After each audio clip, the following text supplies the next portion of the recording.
च धर्मस्य सर्वधर्मस्वरूपिणे अवतारवरिष्ठाय रामकृष्णाय ते नमः। सर्वे भवन्तु सुखिनः, सर्वे सन्तु निरामयाः, सर्वे भद्राणि पश्यन्तु मा कश्चित् दुःखम्। सबसे पहले दीदी को मेरा सादर नमस्कार। और मैं क्षमा भी चाहता हूं कि पिछली बार मुझे बुलाया था और किसी कारणवश ये हो नहीं पाया ठीक से, और इस बार आशा है कि ये भगवान की कृपा से हम लोग सत्संग कर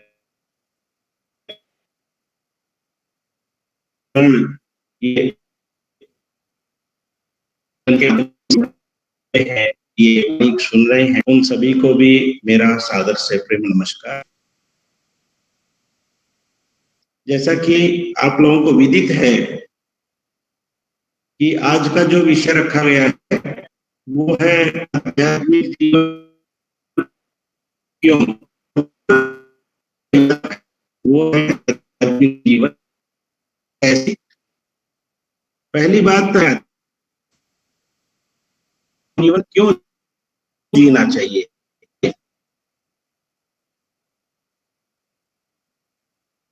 और जब पता चल जाए आध्यात्मिक जीना चाहिए तो फिर कैसे जीना चाहिए, इसके दो हिस्से हो गए।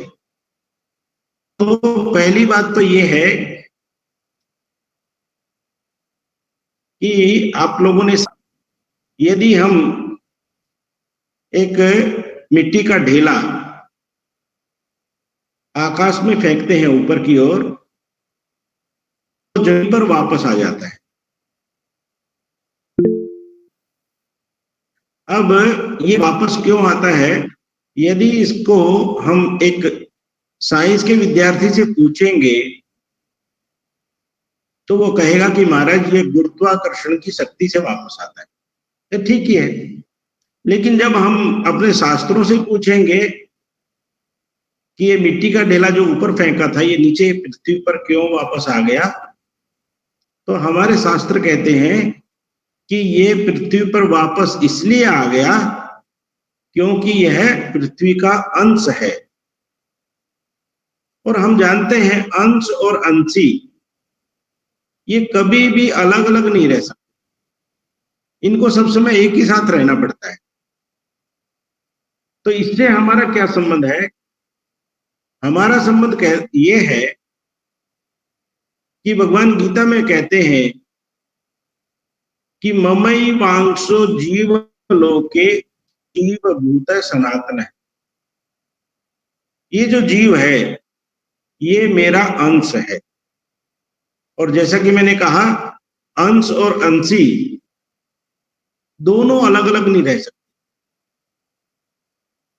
तो जो हमारे यहाँ परमात्मा का स्वरूप कहा गया है, हमारे यहाँ ईश्वर कौन है, ईश्वर के बारे में शास्त्र कहते हैं ईश्वर है सत चित और आनंद। अब ये सत चित आनंद क्या है और इसका हमारे साथ क्या संबंध है।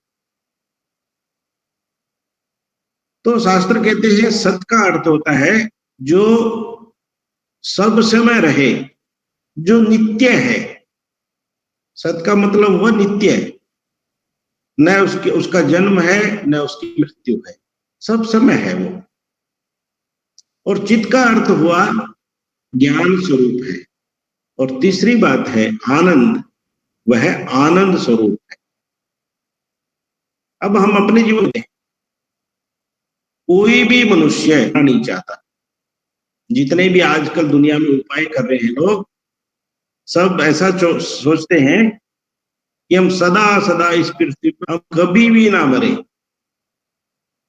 लेकिन हम तो देखते हैं संसार में जो भी आता है वो चला जाता है, जिसका जन्म है उसकी मृत्यु होती है। और कोई भी आदमी मूर्ख नहीं होना चाहता। यदि मूर्ख को भी आप मूर्ख कह देंगे ना, नाराज हो जाएगा, बोले हम मूर्ख लग रहे हैं क्या? क्यों? क्योंकि स्वरूप में उसका ज्ञान है। छोटे बच्चे को कुछ सामान दे दो, वो इधर-उधर उसको खोल के देखना चाहता है इसके अंदर क्या है। और तीसरी बात ये है कि कोई भी निरानंद नहीं रहना चाहता, आनंद में रहना चाहता है। और आनंद भी कितना चाहिए उसको? सब समय आनंद चाहिए। तो जीवन का उद्देश्य हमारा क्या रहा? जीवन का उद्देश्य रहा कि जो जीवन में दुःख है, दुखों की आत्यंतिक निवृत्ति। हमारे दुःख सदा-सदा के लिए समाप्त हो जाए और सुख कैसा? परमानंद की प्राप्ति। परम आनंद जो है उसकी प्राप्ति। इसी के लिए हमारा सारा का सारा प्रयास। और जैसा कि मैंने कहा कि अंश और अंश अलग-अलग नहीं रह सकते, इसलिए हम परमात्मा के अंश हैं और परमात्मा सत्य है, चित्त है और आनंद है।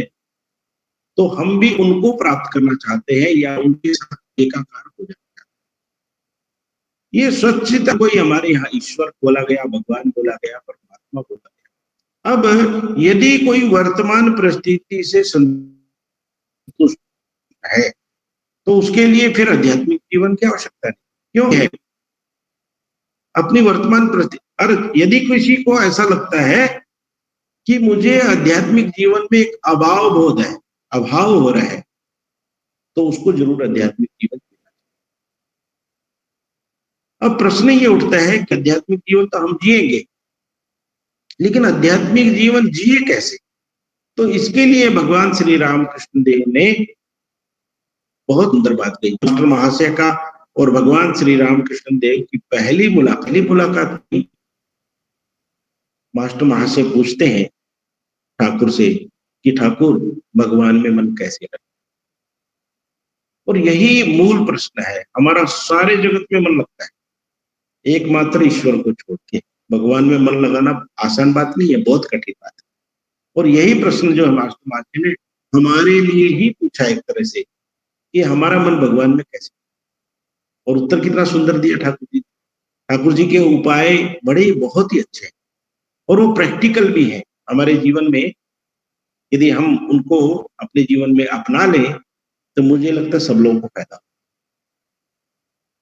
पहली बात ठाकुर जी कहते हैं, सदा सर्वदा भगवान का स्मरण मनन करना चाहिए। ऐसा नहीं कहा सुबह से हम भगवान का नाम लेना चाहिए है। कभी कभी लोग सोचते हैं, लोग सवेरे भगवान का नाम लेते हैं, शाम को भगवान का नाम लेते हैं, आके कहते हैं महाराज भगवान नाम तो हुआ नहीं। लेकिन ठाकुर जी क्या कह रहे हैं यहाँ पे? सदा सर्वदा भगवान का नाम। अब सदा सर्वदा भगवान का नाम कैसे लिया जा सकता है? अच्छा, सदा सर्वदा नहीं लेने से काम चलेगा क्या? बिल्कुल नहीं चलेगा। क्यों? क्योंकि भगवान गीता में कहते हैं कि जब हमारा शरीर छूटेगा, उस टाइम मन में जो स्मृति रहेगी, जो चीजें याद होएगी, जो मन में विचार आएंगे, उन विचारों के अनुसार ही हमारी अंतिम गति। अब कितनी बढ़िया बात है। कुछ लोग कह सकते हैं कि महाराज सब समय भगवान का नाम लेने की जरूरत है, जब अंतिम काल आएगा तो भगवान ले लेंगे। अच्छा, अंतिम काल के पता है हमको? पता ही नहीं है किसी को अंतिम काल कब आने वाला है। तो इसलिए भगवान से पूछा फिर क्या करना चाहिए? सदा सर्वदा भगवान। अच्छा, सदा सर्वदा ये भगवान का नाम लेंगे तो हमारे संसार के जो काम काज है वो कैसे चलेंगे? ये एक समस्या आ सकती है। लेकिन इसका उपाय है भगवान श्री रामकृष्ण देव के पास। वो बहुत ही सुंदर बात कहते हैं कि उनके पास एक महिला आती, विधवा महिला है, और ठाकुर जी कहते हैं उनसे, अच्छा साधन भजन कैसा चल? और महिला इतनी सरल है कि एकदम सहजता से बोल देती है ठाकुर जी को कि मेरा भगवान में मन लगता है। और ये सत्यता है सबके लिए। ऐसा नहीं उन्होंने कहा, सबसे कभी कभी नहीं कहते इसलिए ऐसा लगता, लेकिन जो भी आदमी कहेगा स्पष्ट रूप से ये बात है, क्योंकि प्रबल नहीं हुए हैं, इसलिए भगवान में नाम मन लगाना बड़ा कठिन। तो इसलिए महिला कहती है कि महाराज जी मेरा तो भगवान में मन लगता है। अब ठाकुर जी तो बड़े बड़े पक्के खिलाड़ी हैं एक तरह से। वो कहते हैं कि अच्छा ये बात बताओ, भगवान में मन लगता? तुमने कहा मन लगता कहाँ पे, ये बात बता दो। तो महिला कहती है कि मन मेरे मेरा एक भतीजा है छोटा सा, उसमें मन खूब लगता है। तो ठाकुर जी ने कहा हाँ तुम्हारा तो काम हो गया फिर। बोला कैसे? अरे वो जो भतीजा है उन्हीं को गोपाल मान, बाल गोपाल छोटा सा, वही भगवान है, वही प्रभु है।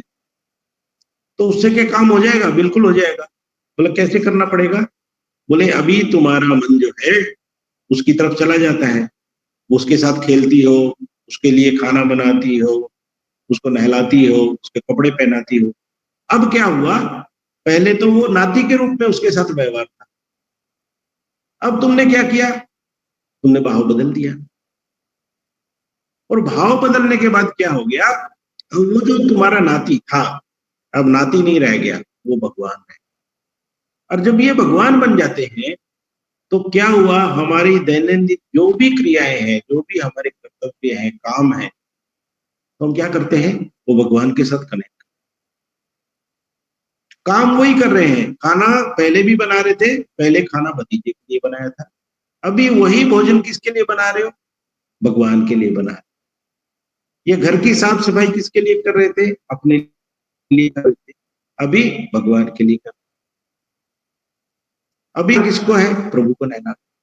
और धीरे धीरे धीरे धीरे ये भाव बदलने के बाद मुतेशानंद जी महाराज कहते हैं कि हम उस महिला से मिले थे, और ये महिला को भाव समाधि तक हुई है। भाव समाधि को छोटी अवस्था नहीं है, ये आध्यात्मिक जीवन की बहुत ही उच्च अवस्था है।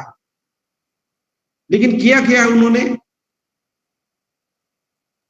किया एक ही किया कि धीरे बदल दिया, भतीजे को छोड़ के भतीजे की जगह से ठाकुर जी ने एक उपाय हम लोग को बता दिया कि हम सब समय भगवान का स्मरण कैसे। ठाकुर जी दूसरा भी कहते हैं, बड़े घर की दासी का उदाहरण भी देते हैं कि बड़े घर में जो नौकरानी रहती है, काम तो बड़े आदमी का ही करता है, उस घर पे करती है, लेकिन वहां के बच्चे, उस घर को, उस घर के सामान को सब अपना समझती है, लेकिन मन मन तो उसका लगा रहता है अपने बच्चे में, जो कि घर में झोपड़ी में लेटा हुआ है। ये भी एक उपाय है, लेकिन मुझे मेरी दृष्टि से ये उपाय बहुत ही अच्छा है कि हम अपने अपना पूरा का पूरा भाव बदल दे। और ये भाव बदलने से क्या होगा, धीरे धीरे धीरे धीरे हमारे हमारे मन में जो है भगवान का स्मरण सदा बना रहे। दूसरी बात, दूसरी बात ठाकुर जी ने जो आध्यात्मिक जीवन के लिए सबसे बड़ी बात कही, उन्होंने कहा सदा साधु संग करना चाहिए, श्रेष्ठ पुरुषों का संग, ये बहुत इंपॉर्टेंट है। क्योंकि जैसा हम संग करते हैं उस संग से जो विचार उन दूसरे लोगों के रहते हैं वही विचार अपने मन में प्रविष्ट हो जाते हैं, और इन्हीं विचारों से संस्कार बनता है, और इन संस्कारों से ही हमारा व्यक्तित्व। किसी का व्यक्तित्व अच्छा है या बुरा है तो वो कहां से शुरू हुआ, वो संग से शुरू है। उनका संग वैसा वैसा वैसा हमारे मन में भाव उत्पन्न होने लगता है, और हम वैसे ही वैसे बनते जाते जाते हैं। किसी आदमी को देख के कभी कभी हम कहते हैं कि ये आदमी अच्छा नहीं है। अच्छा नहीं है माने क्या हुआ, कि ये अच्छे लोगों के साथ नहीं रहता। जो आदमी जैसे लोग जैसे जिस प्रकार, धीरे धीरे वैसे। इसलिए सारे शास्त्रों ने क्या, संतन कर।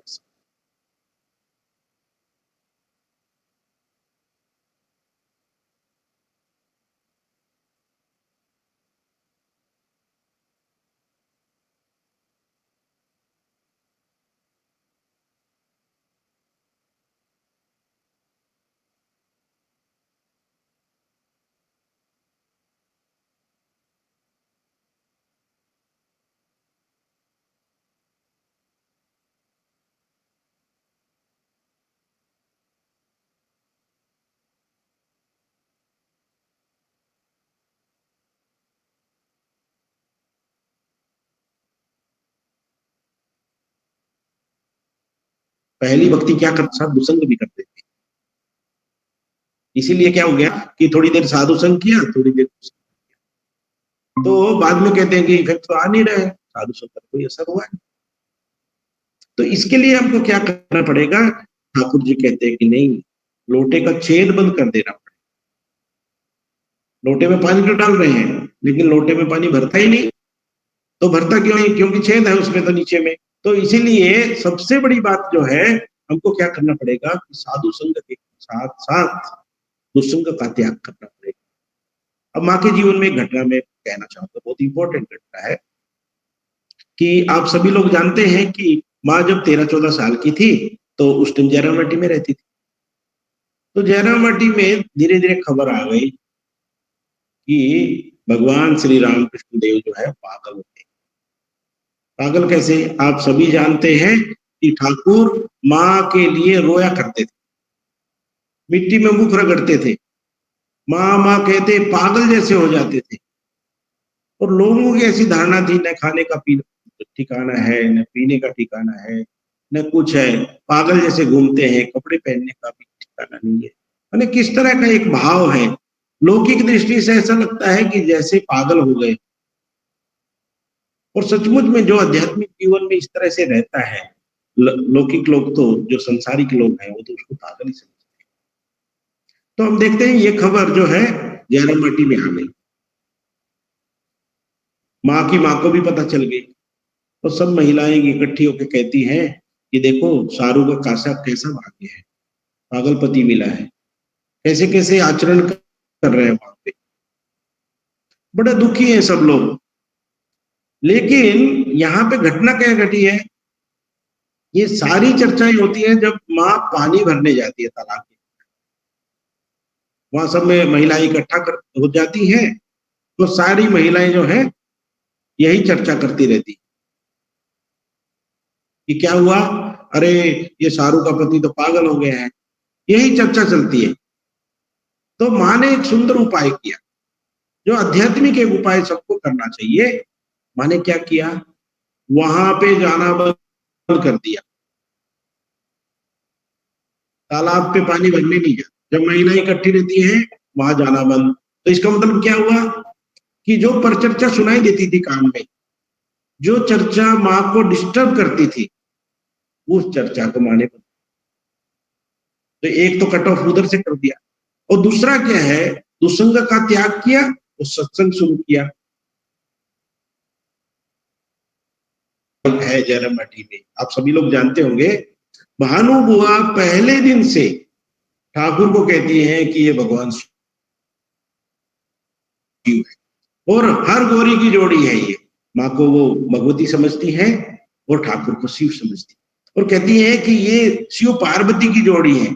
और माँ क्या करती है, भानु बुआ के पास जाके सत्संग करती है। भानु बुआ भजन सुनाती है, जैसे माता जी लोगों ने भजन सुनाया, अच्छे अच्छे भजन सुनती हैं, अच्छे अच्छे सत्संग की बातें होती हैं। और धीरे धीरे क्या हुआ कि जो दुसंग हो रहा था, जो महिलाओं से चर्चा सुनाई दे रही थी ठाकुर जी के बारे में बहुत सारी बातें, वो सारी बातें बंद हो जाती। तो देखो कितना सुंदर, माँ तो पढ़ी लिखी नहीं है, लेकिन उनके पास उपाय कितने बढ़िया है। तो उन्होंने इतना सुंदर उपाय किया इसके लिए कि संग सत्संग शुरू किया और दुसंग का त्याग कर दिया। तो धीरे धीरे कैसा हो गया कि हम जब अब जीवन में इस तरह का प्रोग्राम करते हैं कि ऐसे लोगों के साथ ही रहे जो भगवान की चर्चा करते हो। अच्छा, कई बार लोग नहीं मिलते, तो ऐसे में क्या करना चाहिए, हमको शास्त्र पढ़ने चाहिए, स्वाध्याय करना चाहिए। स्वाध्याय भी एक तरह का सत्संग है। ये न के न प्रकारेण हमको अपने मन को भगवान की तरफ, धीरे धीरे, एक दिन में होता नहीं, कंटिन्यूअस सतत अभ्यास करना पड़ता है। अभ्यास करते करते करते करते रुचि आती है। कोई कोई कहता है कि किसी ने तो बहुत मजाक की बात कही, एक आदमी कह रहे थे कि स्वामी जी जब से दीक्षा ले ली हमने, तो हमारे तो व्यापार में बहुत फायदा हो गया। बोला ऐसे कैसे, बोले क्या हो गया कि जब हम दीक्षा लेने के बाद मंत्र का जाप करते हैं, और जाप करने जब बैठते हैं, तो हमको सब याद आ जाते हैं कि किसने हमसे उधार लिया है। और जैसे जैसे याद आता हम नोट कर लेते हैं उसको, और नोट करने से क्या हुआ कि जाके उससे ले आते हैं। तो कहने का अर्थ क्या हुआ कि जब हम जप करने लगते हैं ऐसा लगता है कि हमारा मन ज्यादा चंचल हो गया। सबका ही एक्सपीरियंस शुरू का ऐसा ही है कि जब क्योंकि मन को हम कंट्रोल करने लगते हैं, जब है तो मन की ऐसा लगता है चंचलता, क्योंकि पहले स्वच्छंद सा जैसा चाहते थे वैसा चलता था। तो इसमें क्या हुआ, तो कहने का अर्थ हुआ कि धीरे धीरे जब हम अभ्यास करते चले जाते हैं तो हमारा मन जो है धीरे धीरे धीरे भगवान में लगने लगता है ना। मुझे स्मरण आ रहे हैं कि इस तरह से एक आदमी को मैंने कहते हुए सुना था कि महाराज मेरा मन पहले इतना चंचल रहता था कि किसी भी प्रकार से कंट्रोल नहीं आता। तो मैंने महाराज को बताया कि क्या करना चाहिए। उन्होंने कहा कि तुम ऐसा सिर्फ 5 मिनट, 5 मिनट ज्यादा नहीं, 5 मिनट। बोला 5 मिनट में होगा? बोला होगा ना, लेकिन 5 मिनट अपने मन को 5 भी सोचना नहीं, सिर्फ भगवान का नाम। और मैंने मन को बताया कि सिर्फ 5 मिनट ध्यान पूर्वक भगवान का नाम। और चमत्कार हो गया है, अभी मैं एक एक दो दो घंटा भगवान का नाम लेता हूँ, मन मेरा स्थिर हो गया है। क्योंकि धीरे धीरे शायद धीरे धीरे जब हम अभ्यास बढ़ाते चले जाते हैं तो हमारा काम होगा। वो दूसरी बात, एक और बात मैं कहना चाहता हूँ, हम तो संसार में रहते हैं, अर्थ तो भाग नहीं सकते। संसार सब समय दो परिस्थिति उत्पन्न होती है।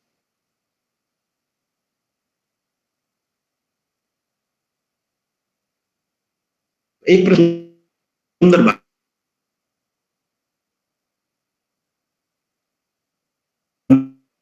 ने सारे प्रयास कर लिए कि युद्ध से छुटकारा नहीं हो सकता। तो उस जमाने में क्या होता था कि युद्ध के भी निमंत्रण दिए जाते थे कि हमारी तरफ से ये युद्ध करेगा, हमारी तरफ से ये युद्ध करेगा, इस तरह से निमंत्रण दिए जाते थे युद्ध। और जब युद्ध के निमंत्रण दिए जाते थे तो यहाँ एक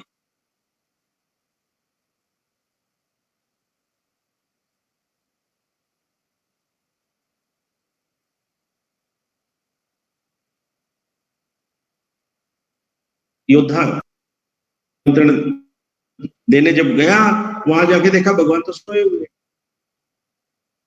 जब भगवान वहां सोए हुए हैं ऐसा पता चला तो उसने क्या किया, सिंहासन के सामने जाके बैठ गया। वहां सिंहासन रखा हुआ था सिराने के सामने, तो सिंहासन पे बैठ गया। उसके बाद लगा कि अर्जुन को लगा मुझे भी जाना है। अर्जुन गया, अर्जुन ने देखा भगवान तो सोए हुए। तो अर्जुन ने क्या किया, क्योंकि अर्जुन भक्त है, भगवान के चरणों की तरफ खड़े।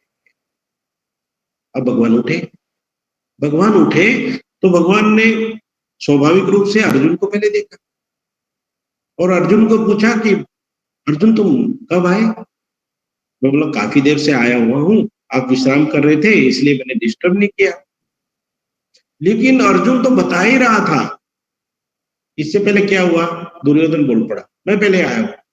ये लोभी आदमी है ना, ऐसे ही करता है, कहीं भगवान को वो ना ले ले उसकी, क्योंकि भगवान की बहुत बड़ी सेना थी। तो भगवान की सेना को वो ना लेने करके ये बोल पड़ा नहीं पहले मैं आया। भगवान ने कहा ठीक है ठीक है ठीक है, तुम भी आए हो ये भी आए, मैं दोनों का निमंत्रण स्वीकार कर। अब एक आदमी दोनों का निमंत्रण कैसे स्वीकार करेंगे? तो भगवान कहते हैं कि नहीं, मैं दो विभाग बना लेता हूँ। एक एक की तरफ मैं रहूंगा और दूसरे की तरफ मेरी पूरी सेना रहेगी। लेकिन मेरी एक कंडीशन है कि मैं अस्त्र शस्त्र धारण नहीं करूंगा, यानी मैं युद्ध नहीं करूंगा। जिसकी तरफ भी जाऊंगा उसकी तरफ रहूंगा जरूर, लेकिन युद्ध नहीं करूंगा। और एक तरफ जो है मेरी सेना है, मेरे समान बलवान है, तो ये लोग युद्ध करेंगे। तो अभी ये जो स्थिति है, ये परिस्थिति हम सबके सामने रोज रोज प्रस्तुत करती है।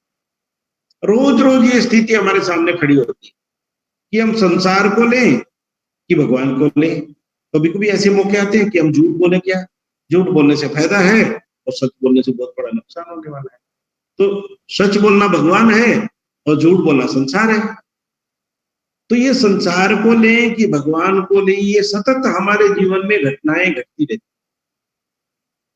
लेकिन जो सच्चा साधक है वो क्या करेगा, वो बोलेगा मेरा सर्वनाश हो जाए, लेकिन मैं जो है भगवान को ही लेना चाहूँ। क्यों? क्योंकि उसको लगता है भगवान को लेके मेरा फायदा है। यहाँ पे अर्जुन जो है, अर्जुन कहते हैं कि प्रभु मैं तो आपको ही चाहता हूँ। और दुर्योधन क्या करता है, बोले चलो ये भगवान को चाहता है तो मैं आपकी सेना ले लेता हूँ। एक नौटंकी करता है वहां पे, जैसा वो भी भगवान को लेना चाहता था लेकिन मजबूरी में अभी सेना ले रहा है, ऐसा भाव दिखाता है माने। तो कहने का अर्थ ये हुआ, वो तो लेके चला गया। अभी अर्जुन और भगवान, अच्छी बात पूछी है अर्जुन से, तो पागल लगा मुझे। मैंने कहा मैं युद्ध भी नहीं करूंगा, अस्त्र शस्त्र धारण करूंगा। तो बोले प्रलोभन था, वो इतने इतने धुआंधार इतने बड़े योद्धा थे, तो उन योद्धाओं को लेके तो तुम काम करते ना, उनसे तो उनको लेके युद्ध जीत सकते थे। अब मैं तो युद्ध नहीं कर रहा हूँ। तो अर्जुन वहां पे बहुत बड़ी अच्छी बात है। अर्जुन कहता है कि प्रभु आपको युद्ध करने की बिल्कुल, बोले फिर युद्ध तो मैं करूंगा, मैं क्षत्रिय हूं, मेरा ये धर्म है, युद्ध मैं करूंगा। लेकिन आप क्या करें, आप सिर्फ एक काम करो, मेरे मन के सारथी बन जाओ, जिससे मेरा मन आपसे विमुख ना हो, मेरा मन आप में ही लगा रहे। यही मेरी आपसे प्रार्थना है। और जो अपने मन के साथ अपने मन को भगवान को समर्पित कर दे, उसका मन गलत डायरेक्शन में गलत कामों में जाएगा ही नहीं, भगवान में ही लगा। भगवान ने कभी नहीं कहा अर्जुन को युद्ध मत करना, युद्ध करो, लेकिन युद्ध कैसे करना है, मेरा स्मरण करते हुए युद्ध करो। और यही ठीक ठीक जो है जीवन जीने की कला सिखा रहे हैं गीता के माध्यम से भगवान। और अर्जुन ने भी वही कहा, अर्जुन ने यही बात कही कि आप मेरे मन के सारथी बन जाइए, जिससे मेरा मन आपके चरणों में लगा रहे और युद्ध मैं करूंगा। और क्या होता है, जो भगवान को लेके चलता है, भगवान को पकड़ के चलता है, उसका कभी विनाश नहीं होता। ये नियम है उसका।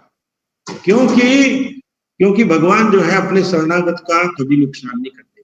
ठाकुर जी ने कहा, एक बालक जो है खूंटा पकड़ के चलता है, घूमता है, जो खूंटा पकड़ के घूमता है उसका कभी विनाश नहीं, और जो बिना खूंटा पकड़ के घूमेगा वो गिर जाएगा।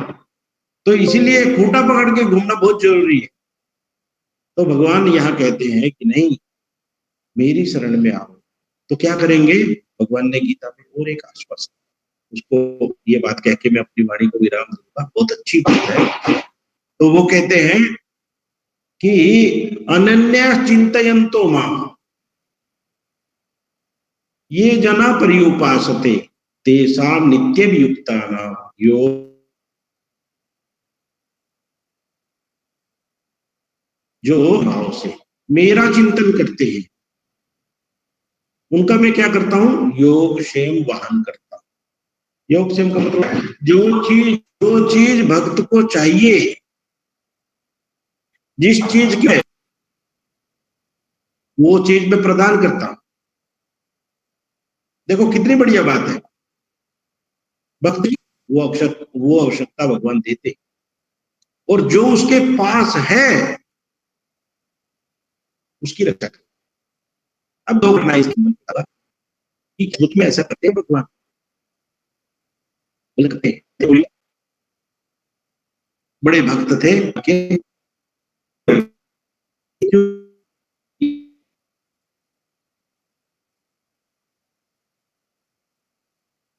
सिर पे लेके आता हूं, ये गलत है। उसकी जगह ददाम में हम लिख सकते हैं, देता हूं ठीक है, लेकिन स्वयं लेके नहीं आएंगे। तो देखिए उन्होंने उसको लाल स्याही से काट दिया उस शब्द को, तो ददाम में हम लिख दिया। सवेरे गंगा स्नान करने चले गए, और जब गंगा स्नान करने गए वहां क्या देखते हैं, वो तो गंगा स्नान करने गए और उधर से एक बाल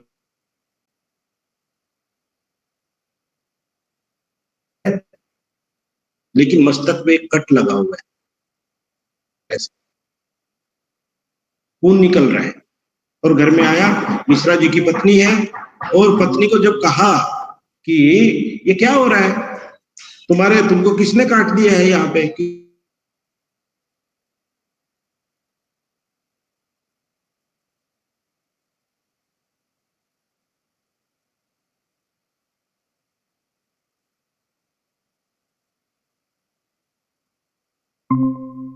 कोई नहीं है,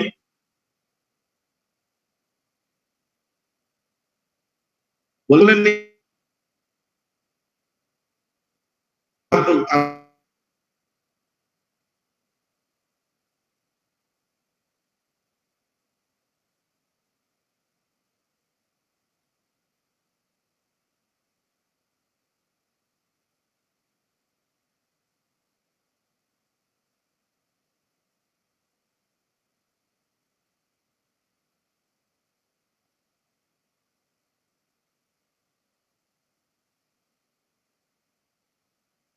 तुमने तो उसको पिटाई, अपना बालक एकदम युवक, मिश्रा जी समझ गए, तो वहां मेहम लिखा था, उसकी जगह ददाम मेहम कर दिया।